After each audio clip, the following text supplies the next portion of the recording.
ففروا إلى الله إني لكم منه نذير مبين. Baik.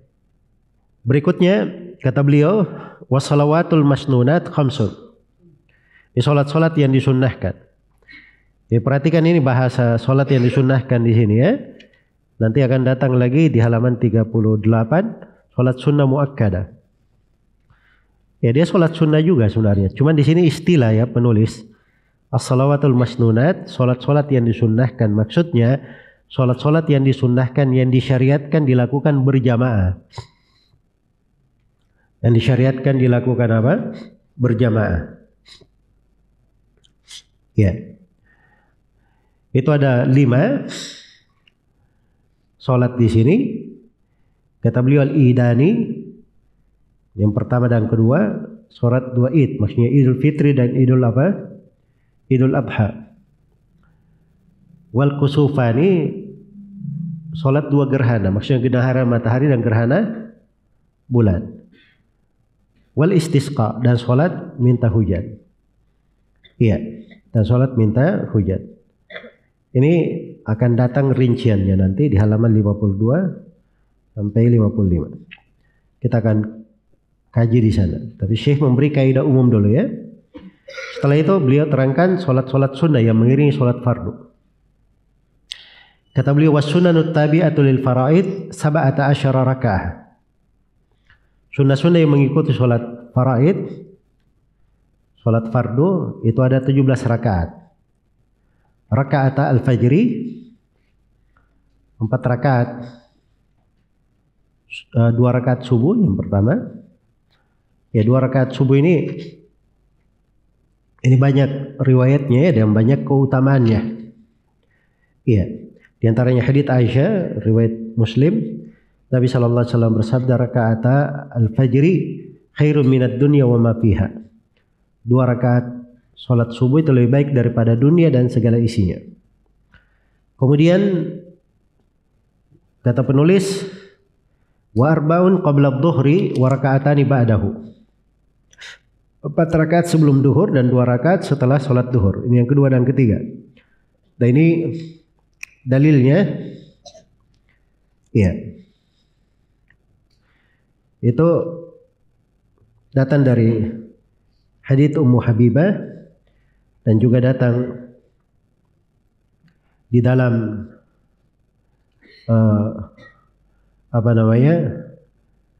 hadits Aisyah di riwayat Al-Bukhari bahwa Nabi itu tidak pernah meninggalkan sholat 4 rakaat sebelum duhur.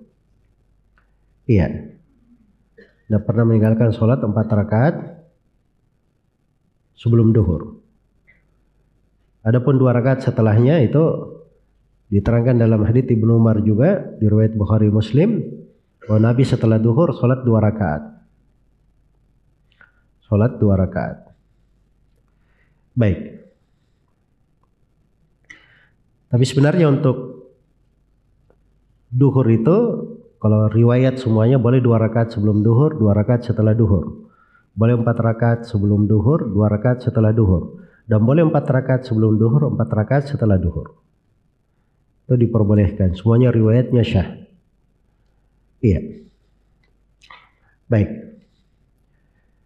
Kemudian dikatakan warbaun qabla al-asr.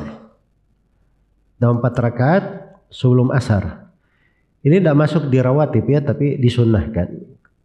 Ya, dan itu datang di dalam hadits Ibnu Umar radhiyallahu taala anhu. Iya, di riwayat Abu Daud dan Tirmidzi. Rahimallahu imra'an shalla qabla al-asri arba'an.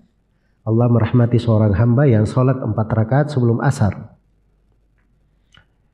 Kemudian kata beliau wa raka'atani badal maghrib, 2 rakaat setelah maghrib. Iya. Dan ini berdasarkan hadits Ibnu Umar riwayat Bukhari dan Muslim. Karena Nabi sallallahu alaihi wasallam yusalli ba'dal maghribi raka'ataini fi baitihi. Nabi sallallahu alaihi wasallam beliau itu salat 2 rakaat setelah maghrib di rumahnya. Baik, kemudian Kata beliau wa thalathun ba'dal isya yutiru bi wahidatin minhunna. Ya. Yang keenam 3 rakaat setelah sholat isya dengan melaksanakan sholat witir 1 rakaat di antara 3 rakaat itu. Baik. Ya sebenarnya setelah isya itu 2 rakaat ya. 2 rakaat. Iya. 2 rakaat. Dan itu yang datang di dalam banyak riwayat seperti dalam hadits Ibnu Umar dan selainnya. Ya, tapi seseorang boleh dia langsung menambah witir setelahnya. Atau dia sholat 3 rakaat sekaligus dengan niat sholat ba'diyah isya sekaligus sholat witir, boleh saja, nggak ada masalah. Sebab 2 itu sudah tercakup di dalam, Iya. Jadi ini sholat sunnah ya ikut kepada apa? Ikut kepada faraid. Ada sholat sunnah yang lain yang belum disebut oleh penulis, misalnya 2 rakaat antara adzan dan qomat. Ya, karena Nabi menganjurkan hal tersebut, baina kulli adanaini shalah atau rakaatani di sebagian riwayat. Liman syaa. Iya, antara 2 sholat itu ada 2 rakaat. Antara adzan dan qomat ada 2 rakaat. Bagi siapa yang mau? Baik. Demikian pula di sini penulis rahimahullahu taala belum berbicara tentang sholat rawatib. Kalau sholat rawatib itu kan di hadits Ibnu Umar 10 rakaat, di hadits Ummu Habibah berapa? 12 rakaat. Iya. 12 rakaat. Itu dirinci di dalam riwayatnya apa 12 rakaat itu. Iya, 12 rakaat itu 2 rakaat sebelum subuh, 4 rakaat sebelum duhur, sudah 6, 2 rakaat setelah duhur, 8, kemudian 2 rakaat setelah maghrib, 10, 2 rakaat setelah isya. Berapa? 12. Baik, 12. Jadi 17 rakaat sholat fardu. Ditambah 12 rakaat sholat apa? Sholat rawatib. Sudah berapa itu?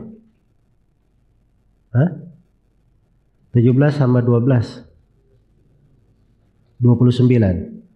Terus ditambah 11 rakaat sholat malam tambah witir. 11 rakaat. Berapa? 40. Itu kata Ibnul Qayyim paling sedikit yang dipelihara 40 ini. Dalam sehari dan semalam 40 rakaat kalau digabungkan semuanya. Tapi kalau ada yang ingin menambah, tambahan itu banyak. Kita sholat tahiyatul masjid, sholat sunnah wudu, sholat antara adzan dan qomat, 4 rakaat sebelum asar itu tadi, jelas ya. Sholat malamnya juga bisa dia perbanyak rakaatnya, banyak dia bisa menambah rakaat. Iya.